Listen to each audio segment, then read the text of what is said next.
Satu, dua, tiga. Assalamualaikum warahmatullahi wabarakatuh. Waalaikumsalam warahmatullahi wabarakatuh. Sebelumnya saya akan memperkenalkan diri dulu terlebih dahulu. Perkenalkan, nama saya Salsabila Rahman. Saya mahasiswi dari Universitas Muhammadiyah Prof. Dr. Hamka, Fakultas Ilmu Kesehatan, Prodi Ilmu Gizi 2018. Sebelum mulai, saya akan memberikan leaflet dulu kepada kalian.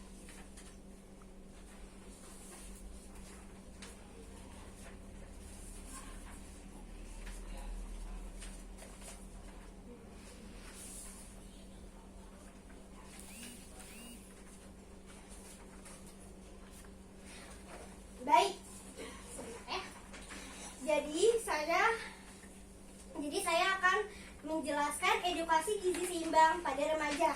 Nah, saya akan menjelaskan edukasi gizi seimbang pada remaja dengan lampiran materi. Yang pertama itu gizi seimbang, lalu kebutuhan zat gizi, yang ketiga masalah pada remaja, yang keempat 10 PGS atau 10 pesan gizi seimbang.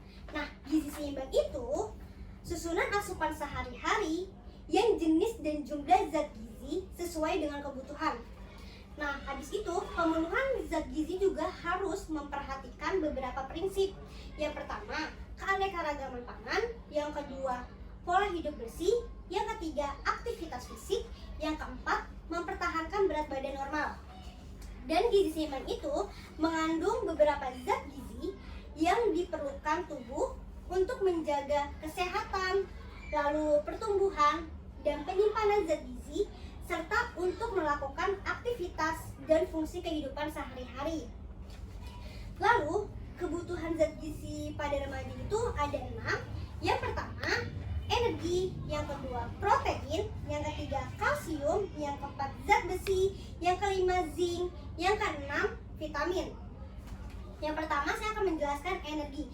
Jadi energi itu faktor yang perlu diperhatikan untuk menentukan kebutuhan gizi pada remaja, seperti aktivitas fisik. Contohnya olahraga. Nah, olahraga ini juga bisa dilakukan di dalam sekolah maupun di luar sekolah. Lalu, remaja yang sering atau aktif dalam aktivitas fisik ini, dia sangat memerlukan atau sangat dibutuhkan energi yang cukup banyak dibandingkan remaja yang kurang aktif dalam aktivitas fisik lainnya. Nah, AKG dalam energi pada remaja ini dia 2000 sampai 2200 kalori untuk perempuan, 2400 sampai 2800 kalori untuk laki-laki. Lalu yang kedua, protein. Jadi protein ini pada remaja itu sangat dibutuhkan banyak, atau dia sangat cepat pertumbuhannya karena dia memerlukan protein yang cukup banyak gitu. Nah, pada awal remaja kebutuhan protein perempuan itu lebih tinggi dibandingkan laki-laki karena pertumbuhannya sangat cepat. Dibandingkan laki-laki pada masa akhir remaja, dia lebih tinggi dibandingkan perempuan karena dia perbedaan komposisi tubuh. Nah, habis itu usia pada awal remaja ini dia itu usianya 11 sampai 14 tahun. Pada remaja tengah itu 14 sampai 17 tahun. Pada masa remaja akhir itu 17 sampai 20 tahun. Dan kebutuhan untuk protein sendiri itu 48 sampai 62 gram per hari untuk perempuan, lalu 55 sampai 66 gram untuk laki-laki. Lalu yang ketiga ada kalsium. Nah, kalsium ini juga sangat tinggi karena pertumbuhan pada remaja yang sangat cepat. Karena lebih dari 20% pertumbuhan tinggi badan dan sekitar 50% massa tulang dewasa dicapai pada masa remaja. Nah, untuk AKG menganjurkan kebutuhan pada kalsium untuk remaja itu 600 sampai 700 mg per hari untuk perempuan, lalu 500 sampai 700 mg per hari untuk laki-laki. Lalu yang keempat itu ada zat besi. Nah, zat besi ini juga relatif tinggi pada remaja yang lebih rawan terkena penyakit anemia, itu kekurangan zat besi itu pada perempuan. Jadi kita harus memerlukan zat besi, jangan sampai kehilangan atau kekurangan zat besi sehingga biar tidak terjadi anemia. Lalu yang kelima itu ada zinc. Zinc itu untuk pertumbuhan serta kematangan seksual remaja terutama pada laki-laki. Nah, kebutuhannya itu 15 mg per hari untuk perempuan maupun laki-laki. Lalu yang keenam itu ada vitamin. Jadi vitamin ini juga kebutuhannya sangat meningkat juga. Jadi selama masa remaja karena pertumbuhannya juga cepat, energi pertumbuhannya meningkat, maka sumber-sumber vitamin yang lain juga sangat meningkat. Jadi kayak yang berperan dalam metabolisme KH itu untuk energi kayak vitamin B1, B2, niacin, untuk sinetesa DNA dan RNA itu keperluannya vitamin B6 dan asam folat dan juga vitamin B12. Lalu sedangkan untuk pertumbuhan atau untuk tumbuh tulang itu dia membutuhkan vitamin D yang cukup. Sedangkan untuk vitamin A, C, dan E itu untuk pembentukan dan pergantian sel. Paham nggak? Paham. Lalu ada masalah pada remaja. Jadi situ kan udah ada gambarnya kan, bisa dilihat sendiri kayak ada obesitas dan juga orang yang kurus ya. Ini sering banget terjadi pada masa remaja. Jadi ada yang mengalami gizi kurang, gizi lebih, dan anemia. Jadi kenapa bisa sih disebabkan gizi kurang?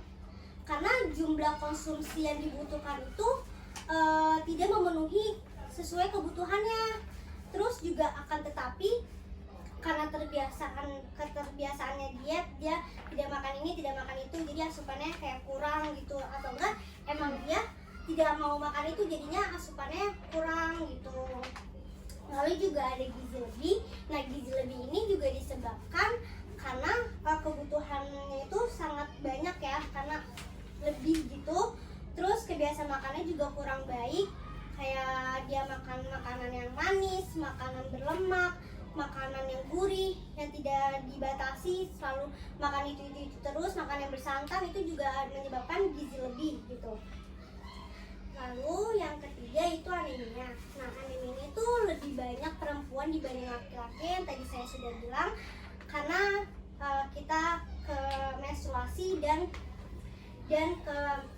kita pertumbuhannya juga sangat cepat gitu. Lalu di sini udah ada yang tahu belum maksud dari 10 pesan gizi seimbang? Udah ada yang pernah dengar belum atau emang udah baru tahu? Belum, baru tahu. Jadi dijelasin dulu ya. Oke. Jadi maksudnya kayak yang pertama, syukuri dan nikmati aneka ragam jenis makanan. Maksudnya itu kayak kita harus mensyukuri makanan yang ada. Jangan bilang makanan ini nggak enak, makanan itu nggak enak. Itu sebenarnya tuh nggak ada makanan itu yang nggak enak, semuanya tuh enak gitu. Terus juga banyak makan sayur dan cukup buah. Nah, ini juga penting karena di Indonesia sendiri itu jarang sekali orang yang mengkonsumsi atau jarang banget yang makan sayur dan buah. Jadi kalau bisa kita itu tuh sehari harus makan sayur dan buah gitu, biar kita di tubuhnya itu ada mineral, serat, dan juga vitamin. Nah, kalau misalkan kalian kagak makan atau emang nggak bisa sehari makan sayur dan buah, coba dalam 1 minggu itu 2 atau sampai 3 kali makan sayur dan buah, biar ada gitu seratnya atau vitaminnya, mineralnya, jadi cukup untuk kesehatan gitu. Lalu yang ketiga, konsumsi lauk pauk berprotein tinggi. Ini juga kita harus kayak makan makanan yang berprotein tinggi seperti daging merah, telur, lalu ikan laut itu juga proteinnya tinggi ya. Yang kelima, batasi konsumsi makan manis, gurih, dan berlemak. Nah, ini juga biar kita tidak terkena penyakit obesitas, gizi lebih, itu kita harus batasi. Jadi minimal kalau misalkan makan makan minum es teh. Es tehnya tuh gulanya 4 sendok makan aja, jangan terlalu banyak gitu karena batasnya masih gitu. Lalu untuk garam sedikit aja, kayak 1 sendok teh atau berapa gitu. Dan lemak itu tuh minyak kita perlu 5 sendok makan saja gitu, jangan terlalu banyak biar kita nggak terkena obesitas. Nah, yang keenam kan juga sering banget nih terjadi ya kan, biasakan sarapan pagi sebelum beraktivitas. Kalian kalau misalkan itu suka sarapan pagi atau enggak? Jarang. Air putih doang. Sebenarnya udah tahu kan kalau misalkan itu penting banget untuk sarapan. Iya benar. Nah, kalau bisa bangun tidur kayak minum air putih dulu, jangan main HP, jangan ngambil HP. Jadi ngambil air putih, minum segelas. Lalu habis itu kalau misalkan itu makan itu bisa sampai jam 11 pagi, itu batasnya. Biar kalau misalkan kalian makan cuma 1 roti atau 1 susu aja itu nggak apa-apa, biar kalian tidak lemas, tidak lesuh gitu. Karena kan tubuh itu juga memerlukan energi kan. Kalau kita keluarin, kita nggak makan, kitanya lemas, kitanya lesuh gitu. Jadi jangan sampai itu nggak makan. Lalu nih konsumsi aneka ragam makanan pokok. Nah, maksudnya di sini tuh jangan makan makanan satu pokok aja gitu. Kayak kalian pasti kalau misalkan lu udah makan belum? Udah, tapi gue makan Indomie doang. Tapi gue belum makan nasi. Itu gue belum makan. Jangan kayak gitu.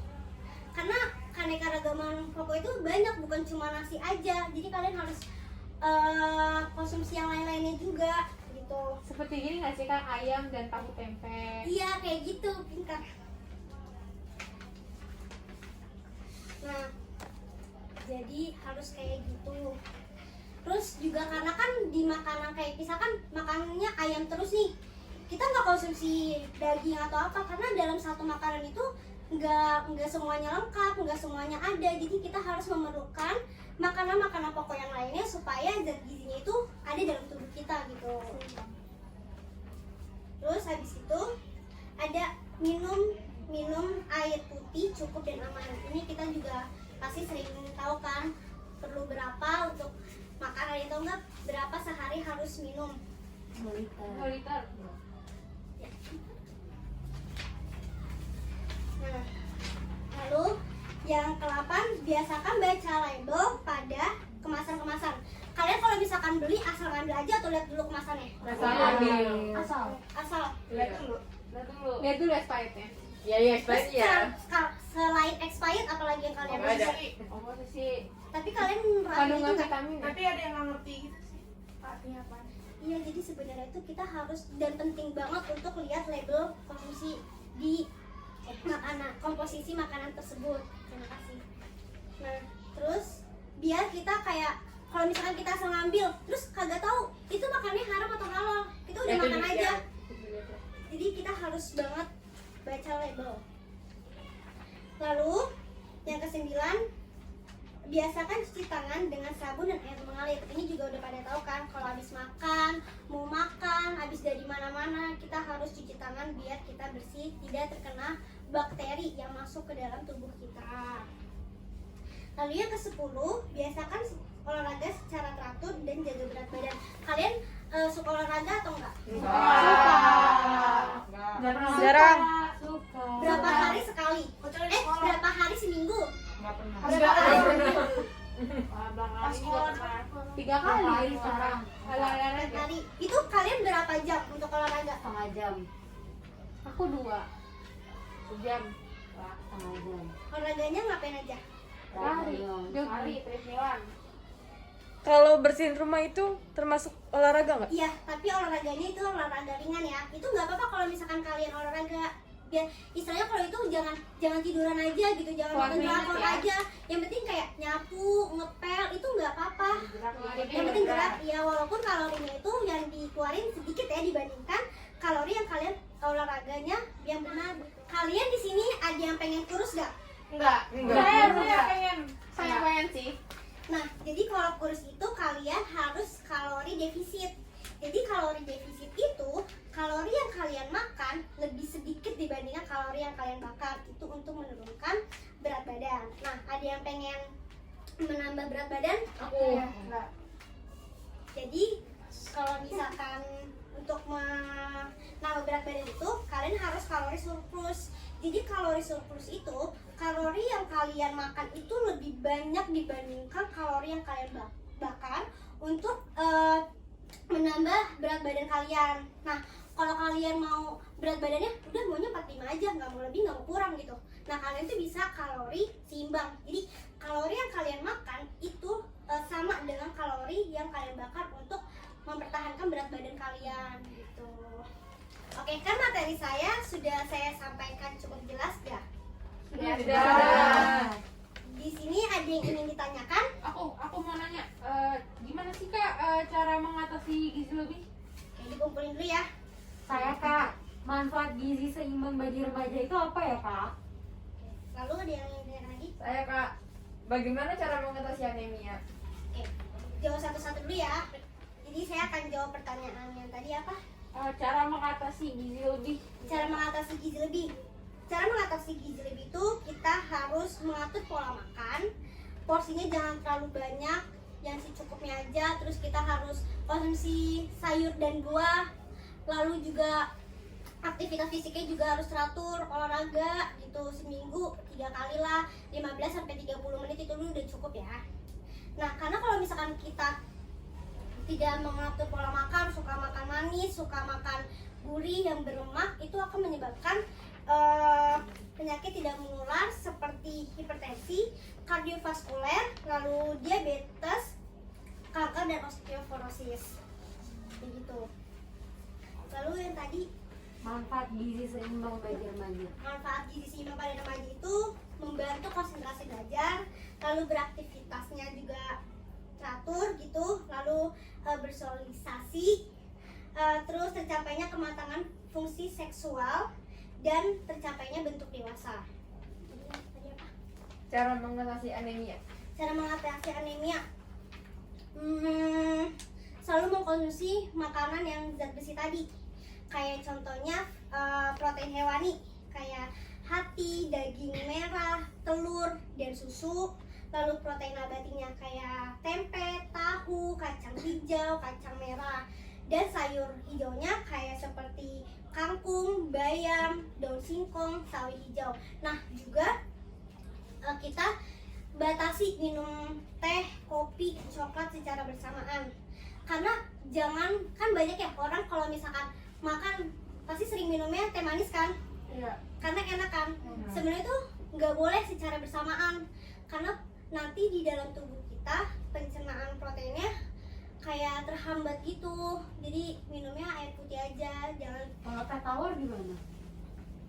Harus air putih sih, karena biar nggak ada taninnya. Karena kan kalau teh tawar ada teh celup itu kan, karena di situ kayaknya sepertinya ada taninnya untuk memperhambat protein.